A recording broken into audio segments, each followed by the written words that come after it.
রায়গঞ্জের সিরাজগঞ্জ জেলা। এই গ্রামের নামটা হচ্ছে, এই গ্রামের চাচি এই গ্রামের নামটা কি? সোনারাম। আচ্ছা, এখানে যে ঘটনাটা ঘটছে এটা কি সত্যি? আসলে কি সত্যি? আয়না ঘর বেরোইছে।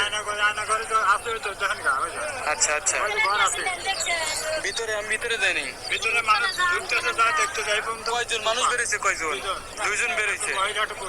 মানে এই রুমের ভিতরে ছিল জ্যান্ত মানুষ ছিল। আচ্ছা আচ্ছা আচ্ছা, আপনি আপনি কতটুকু জানেন?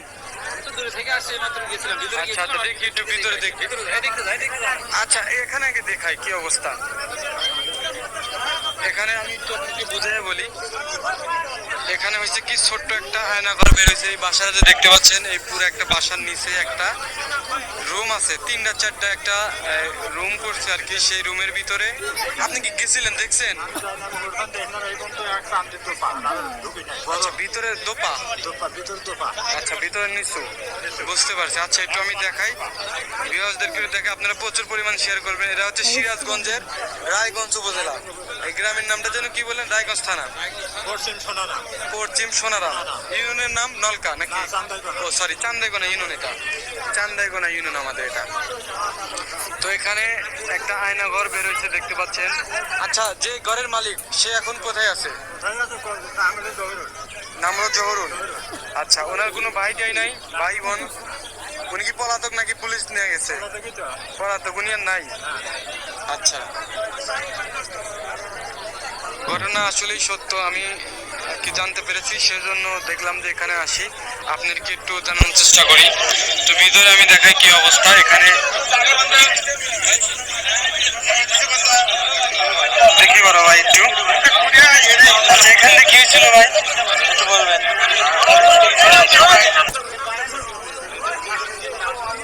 কাকা, এখান থেকে কি হয়েছিল? এখান দিয়ে বেরোইছে।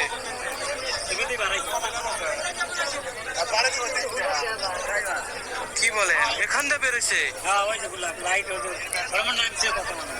ভিতরে লোক আছে। তার মানে এখান দিয়ে যাদেরকে আটকে রাখছিল তারা এখান দিয়ে বেরোইছে। ও আচ্ছা,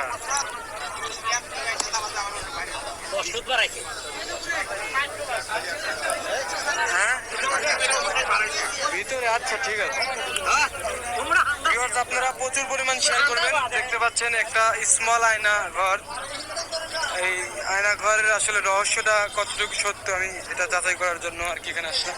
এখানে হয়েছে কি আমি বলি, এখানে এলাকাবাসী আর কি তার উপর ক্ষিপ্ত হয়। এই যখন তার এই গোপন তথ্যটা ফাঁস হয়ে গেছে, ঠিক আছে, তখন তারা এই ঘরটা আর কি পোড়ায় দিছে। কারণ তাদের তো এলাকাবাসীর আসলে একটা মানহানির কথা, কারণ সে এত বড় একটা অপকর্ম করে না। ভিতরে ঢুকবো না ভাই, এগুলা করে আর কি। মুরব্বী, আপনি গিয়েছিলেন? ভিতরে গেছিলেন? ভিতরে যান না, এগুলো পোড়ায় দিছে কারা? আচ্ছা আচ্ছা, ঠিক আছে। দেখেন এখানে অনেক মানুষ। ভাই এদিকে আসেন একটু, ভিতরে একটু যাই দেখি কি অবস্থা ভিতরে। আয়না ঘরের মেন যে রুম, সেই রুমে আমি এখন যাচ্ছি, আপনাদেরকে সেই রুমটা আমি দেখানোর চেষ্টা করব। ভিতরে অন্ধকার,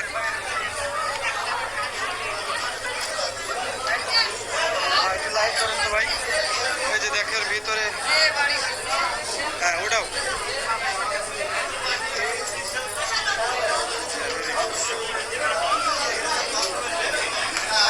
এই যে দর্শক দেখতে পাচ্ছেন,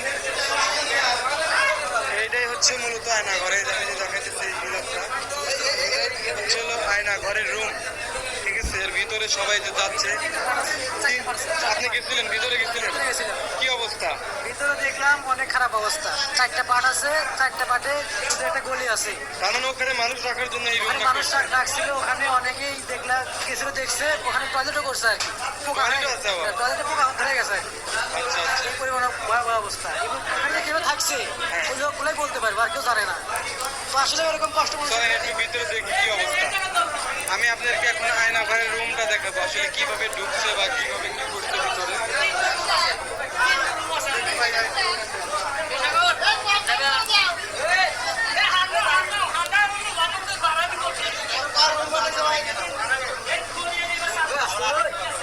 ভাই দেখি, বড় ভাই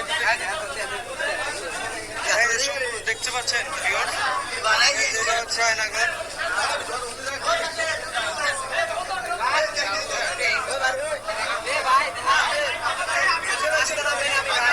দাঁড়ান, দাঁড়ান, কাজ করতেছি কাকা। দেখি ছোট ভাই একটু সরে দাও।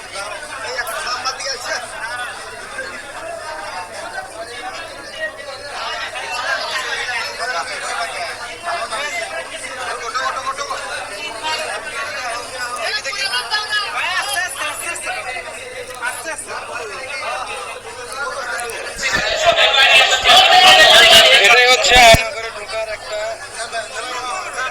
গম্বুজ বলা চলে আর কি। হ্যাঁ, ঢোকের ভিতরে দেখি কি অবস্থা। ভিডিওটি প্রচুর পরিমাণ শেয়ার করে দিবেন, সবাই যেন দেখতে পারে। এই যে দেখেন।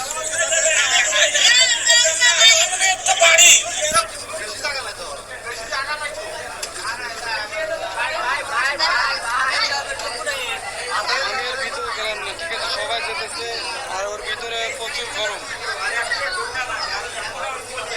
গেছিলেন ভাই, আপনি ভিতরে গেছিলেন, কি অবস্থা ভিতরে, কি অবস্থা বলেন তো একটু। ভিতরের অবস্থা এটা হলো 3 রুম। আচ্ছা, বুঝছেন, আর ওই গলি আছে, ইন্টার এই সাইডে আর একটা গলি আছে, এই গলি থেকে ভিতরে ঢোকা যায়। আচ্ছা, দুটো রুমে দুটো বাথরুমে মানে আল্লাহ বুঝিয়ে তার ভিতরে পায়খানা করছে। আচ্ছা, ওর ভিতরে পায়খানা করছে।